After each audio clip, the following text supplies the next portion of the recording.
Welcome to Hip Hop Now Podcast. If you're from the future, you know what to do. Get your ass out of here. Don't disrespect the legend.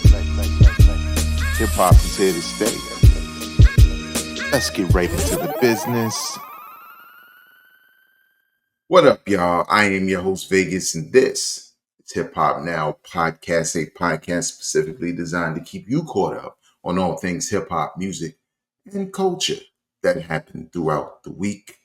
Welcome to another bonus episode of Hip Hop Now Podcast, a reaction, if you will. This is the second one I've done so far, so I'll keep them going as long as people enjoy them, as long as I have time to do them. Feel me? Okay, a pause, whatever.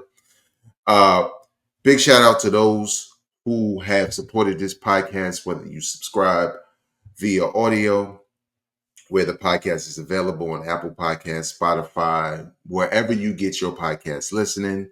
Trust me, wherever. I've been working at it for a minute in audio form, in YouTube form. This channel started as kind of like a everything channel, right? Like a content dump, right? I put some of my music on here. I played video games. I streamed video games on this channel.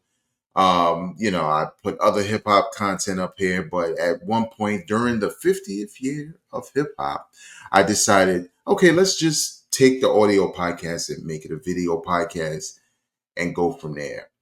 And so we are knocking on the door of 10,000 subscribers right here on YouTube.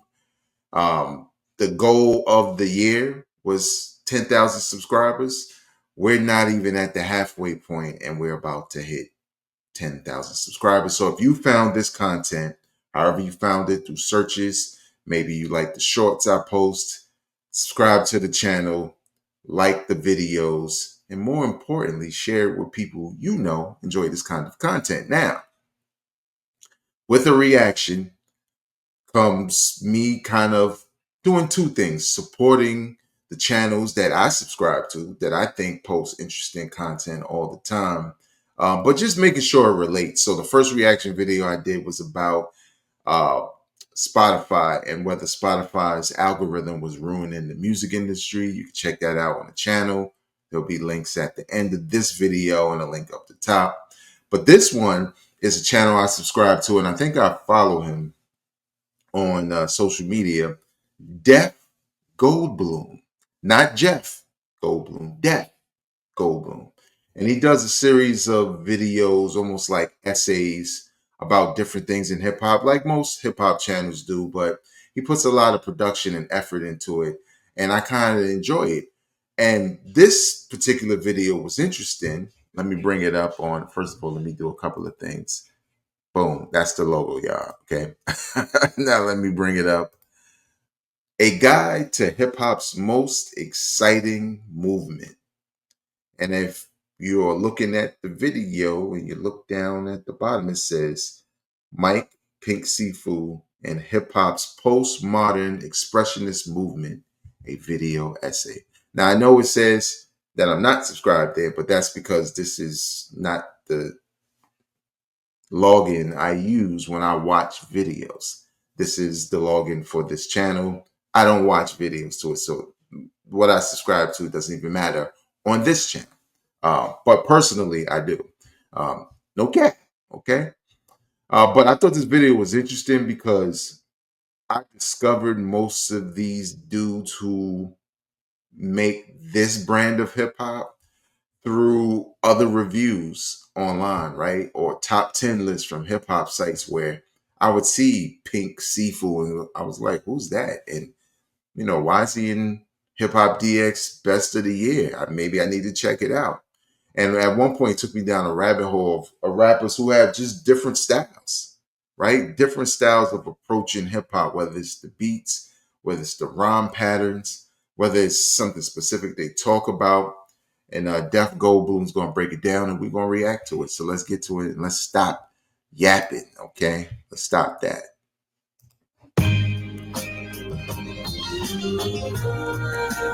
Subscribe to his channel.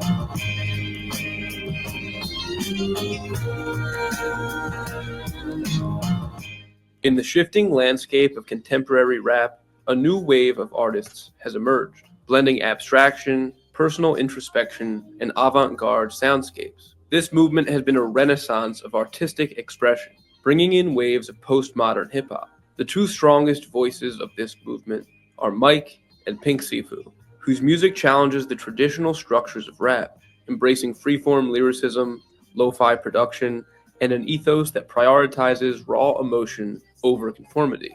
They pull from not only 50 years of hip hop, but centuries of black music, bringing in an age of artistic freedom that pulls from everything before it to make something new.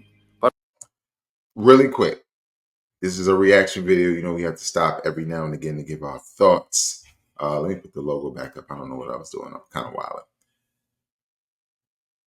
What I will say is, and it could be the majority that watch my channel, this may not be the brand of hip hop you want. Now, this isn't mumble rap, right? This isn't a lack of skill. This isn't a lack of creativity like we see in hip hop today. But these two rappers that he's focusing on and the rappers who do what they do, it is a movement in hip hop, but it's also based in hip hop, right? Meaning being different, being unconventional, right? Some people may think artists can be unconventional to a point where it is whack, but that's an opinion, right? Some people can get into it because it's different from everything else, including the boom bap that some people like, or the traditional sounds of hip hop. So some people would think it was whack off of that, but some people are excited by that because they just want something different. So I just wanted to say that real quick because I think after this essay, after hearing these names, when you go press play on their music, your expectations should be set. All right, let's get back into the video. By rejecting the mainstream's rigid expectations, they have cultivated a space where vulnerability, experimentation, and historical awareness collide, giving birth to one of the most compelling movements in modern hip hop. The postmodern qualities of this wave of music is a reaction to the modernization of rap over the past several years. If hip hop of the 80s and 90s would be considered classic rap, the new millennium brought the modern form of what rap is in all of its forms. Artists linked with labels such as Stone's Throw or Def Jux developed a distinctive aesthetic rooted in complex lyricism, intricate sampling, and high concept production. This era refined underground rap's raw, experimental essence into something more recognizable, setting new creative standards that blurred the lines between the avant-garde and what would be considered commercially viable on the underground level. On the mainstream side of things, trap has undergone a similar process of refinement since its early days in the Atlanta rap scene. As this genre gained mainstream dominance in the 2010s, it became the new ideal of what modern hip-hop was on a mass scale. Rather than continuing to refine these elements, artists like Mike and Pink Sifu deconstruct them, pushing all forms of rap into a space of unpredictability and rough edges. They embrace the foundational techniques of the 2000s underground, lo-fi sampling, dense wordplay, and abstract imagery, while being inspired by the more emotive, less lyrically dense mainstream acts of their time, fragmenting both of these styles even further, allowing their music to sound like an unfinished thought, an emotional outpouring, rather than a fully formed statement. Okay, that is key. Shout out to Def Goldblum for that. That is key, right? Unfinished thought. That was the hurdle for me as a traditional hip hop head, right? Feeling like you're getting to the punch, but the punch never really happens. That's kind of the art in which they exist. But I digress. Their work plays with nostalgia, not by imitating the past, but by distorting it, chopping up the smoothness of past movements into something that's deliberately jagged and incomplete. The result is a form of postmodern hip hop that does not merely reference its influences, but reinterprets them in a way that challenges the listener's expectations. Pink Sifu has albums that are directly influenced by rock, soul, trap, and many other genres, all playing on its foundational layer of hip hop of the modern era. Mike does something similar. As he's gotten older in his young career, his past few albums have gotten longer and longer, taking the listener on a journey of hip hop that plays on his Album cover is influences crazy. and dissects them through a kaleidoscope of his raw emotion.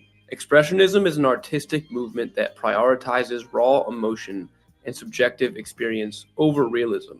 In this way, Mike and Pink Sifu's music aligns with the principles of the movement by presenting their personal narratives in ways that evoke feeling, rather than prioritizing linear coherence. Instead of delivering clear-cut stories, their lyrics often act as poetic sketches, dense with meaning but elusive in structure.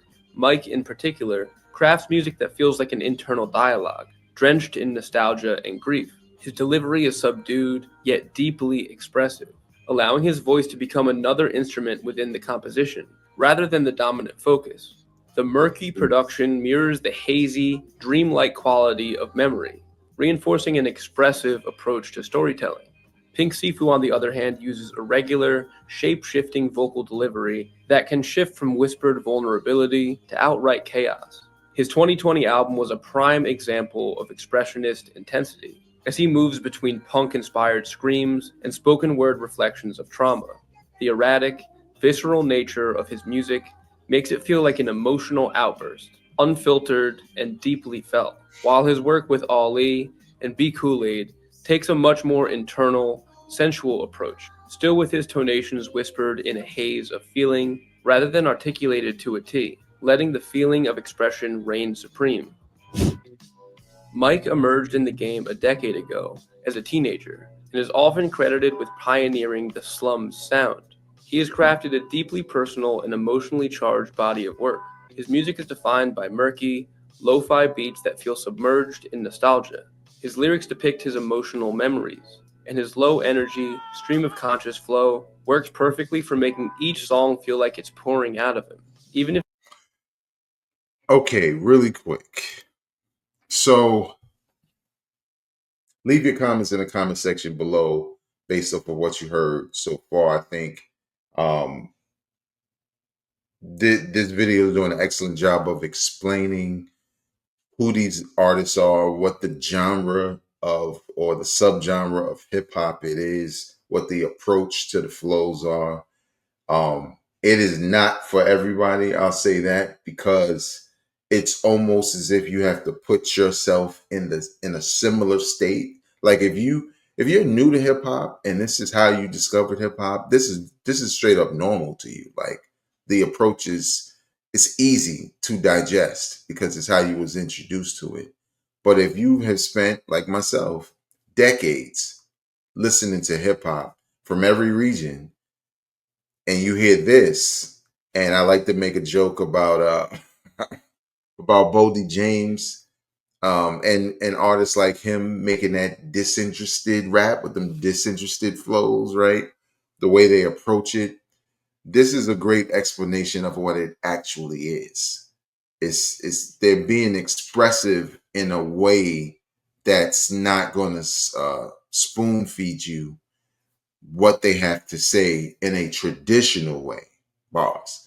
So I think with that in mind, us stubborn, boom bapians or whatever you want to call us, shout out, shout, shout out to the homies. But nevertheless, it provides a gateway into the music of these artists and artists like them. So let's go back real quick to that explanation about them or breakdown to Mike. emerged in the game a decade ago as a teenager and is often credited with pioneering the slum sound. He has crafted a deeply personal and emotionally charged body of work. His music is defined by murky, lo-fi beats that feel submerged in nostalgia. His lyrics depict his You know how we emotional feel about the memories, lo-fi and his beats? low energy, stream of conscious flow works perfectly for making each song feel like it's pouring out of him, even if the intentionality behind it is always on a level rivaled by few. What makes Mike's music so compelling is his ability to channel grief, existential dread, and self-reflection into his art without sacrificing his musicality. His beats, often self-produced under the moniker DJ Black Power, create an immersive atmosphere, full of vinyl crackles and chopped up soul samples that feel both warm and distant. His music is not about direct storytelling, but about evoking emotion, painting an abstract picture of his inner world. If Mike represents introversion, Pink Sifu embodies chaos and revolution. His work is wildly experimental, often shifting between styles and genres without warning. Sifu's ability to shapeshift across sonic landscapes makes him one of the most unpredictable and exciting artists in this movement. He refuses to be boxed into any singular identity, using his music as both a political statement and a deeply personal exploration of his own existence. One of the defining characteristics of rap's postmodern expressionist movement is its rejection of polish. These artists deliberately embrace rawness, imperfections, and a do-it-yourself mentality. The production often sounds unfinished or rough around the edges, mirroring the unfiltered nature of their lyricism and artistry. Thematically, their music explores grief, identity, systemic oppression, and the mundane struggles of everyday life, but in a way that prioritizes feeling over narrative clarity.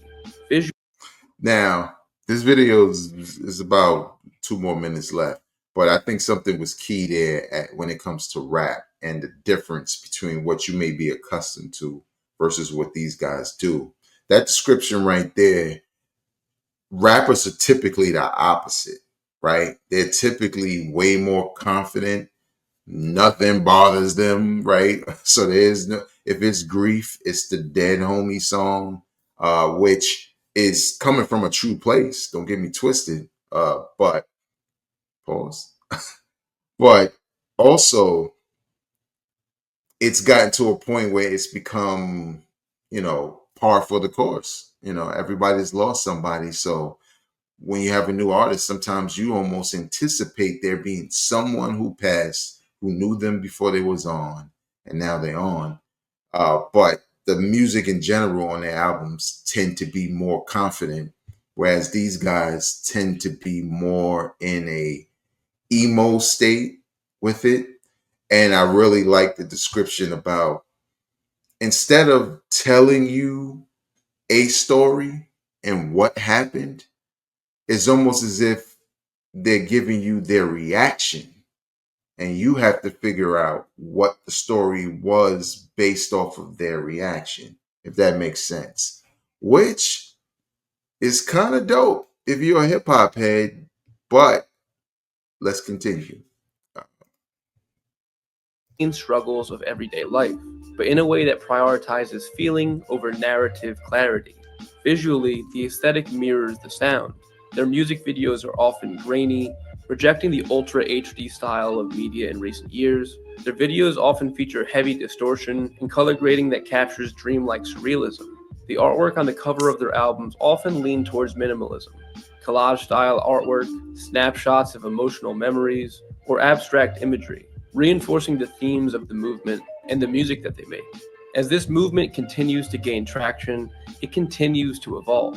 When these artists came out, they were working mostly with dusty soul samples and more traditional styles, but with each year they get more bold and creative in their visions, pushing the movement forward into something amazing and unique. Regardless of where it goes, Mike, Pink Sifu, and their peers are pushing the boundaries of what rap can be in this postmodern age. They are not just making music, they are crafting sonic experiences that challenges listeners to engage in hip-hop in new and exciting ways. In doing so, they are ensuring that rap remains a space for raw, unfiltered expression, and they are building legendary careers while leading the genre into new and engaging directions.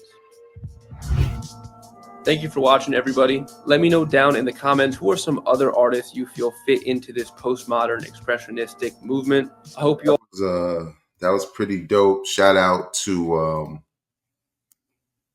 Def Goldblum. Hold up, let me fix my joint. Shout out to Def Goldblum. Again, subscribe to his channel. He has way more videos than that. If you like the essays, hold up, stop sharing. I guess I gotta delete it. Bam, there we go. But he has a ton of videos where he does different essays. I thought this was excellent. for all the things that I mentioned before. I feel like if you're a fan of music, and when I say that, I mean like maybe a fan of rock also, or jazz, um, expression is a big part of music in general, right? And that, for the casuals, of course. But when I like mentioning jazz and like improv in jazz, that sort of expression, the directions aren't like walk 10 steps and then make a right. It's everything. We don't know where we're going to go, right? But when I look at these artists like Pink Sifu and this description of artists like that, uh, it really feels like true hip hop. Like what they're doing is a true hip hop thing, not versus your favorites or the legends in the game, but the spirit of hip hop, the expression, right? How the breakdancing was an expression. When breakdancing was around, it wasn't like here's a list of moves, do these moves only, and you're breakdancing. No, when you were in a battle, it was about trying to do something new or do the things in a fly way or a different way. Same thing as MCs, you had different flows, right? Like back in the days, you couldn't sound like one another, right? You had to approach it in a very different way. And it was the fact that you were different than your peers that typically made you popular, especially if you was good at it. This is very interesting. This postmodern hip hop, so to speak, is very interesting because of the simple fact that it's not going to be for everybody, because for a casual, this is way too deep for them, way too much thinking. I have to do too much to listen to this album. For a traditionalist, it's almost the same feeling, right? Typically, you can just listen to bars, get them, and be like, oh, that was hot.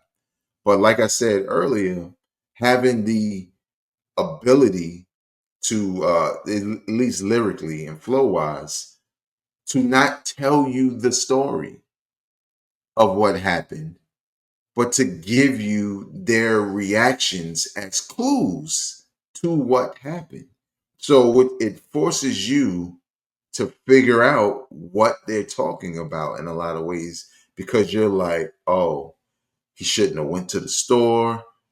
He forgot his wallet, should have had his gun on him. Like, not saying the music is like that, but you know what I mean? Like, it's like a mystery. Some of us don't want to do that, let alone for a whole album. No way, no how. I'm probably one of those people, right? You probably have to release a EP where I can get each song and then I vibe with them. Now, the other part to that before we dismiss class is the production. There are a lot of hip hop heads who will not like the production. They already don't like lo-fi. They already don't like beats that sound like they're unfinished. It's the same thing, like I said, with the MCs. If these artists create verses where each line can sound like an unfinished thought, then they feel like, how is that dope, right? How is that clever? How is that art? But art continues to evolve. Now, do I feel like this becomes what hip hop is today?